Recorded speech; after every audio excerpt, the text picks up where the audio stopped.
শোনো, সত্য হলে উপমান না উপমিত? আর মিথ্যা হলে? তুষার শুভ্র, সত্য এটা না মিথ্যা?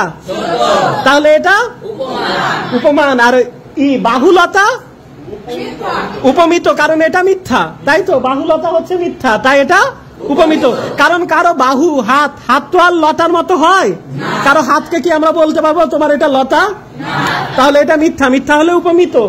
এবার বলো, কাজল কালো হয় না হয় না? তাহলে কালো, কাজল কালো যেহেতু হয়, এটা সত্য, সত্য হলে কি? উপমান। আচ্ছা, এবার বলো, সিংহ পুরুষ, এই যে তোমরা পুরুষ, তোমাদেরকে আমি সিংহ বলতে পারবো? তাহলে এটা মিথ্যা, মিথ্যা হলে? একইভাবে অরুণ রাঙা উপমান না উপমিত? মিশ কালো উপমান না উপমিত? কারণ মিশ তো কালোই হয়, তাই না? এবার অধর পল্লব, অধর মানে ঠোঁট, ঠোঁট কি কোনোদিন পাতা হয়? পল্লব মানে পাতা, তাহলে এটা মিথ্যা না সত্য? মিথ্যা হলে উপমিত। আচ্ছা, সিমিলারলি তোমরা বলো পদ্ম আঁখি, কারো চোখ কি কখনো পদ্ম হয়, পদ্ম ফুল হয়?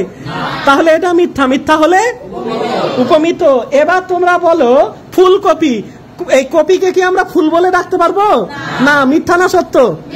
মিথ্যা হলে উপমিত। এবার আরেকটা বলো, কর পল্লব, কর মানে হাত আর পল্লব মানে পাতা, কর পল্লব সত্য না মিথ্যা?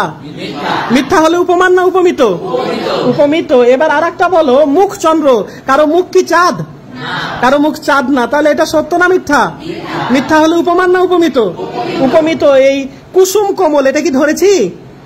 কুসুম কোমল, কুসুম তো কোমল হয় কি হয় না? তাহলে কুসুম কোমল, এটা সত্য আছে না? সত্য হলে কি? উপমান। ভ্রমর কৃষ্ণ, ভ্রমর দেখেছো? ভ্রমর তো কৃষ্ণই হয়, তাহলে এটা সত্য না মিথ্যা? সত্য হলে উপমান। আচ্ছা, তাহলে সত্য হলে কি আর মিথ্যা হলে? ধন্যবাদ সবাইকে।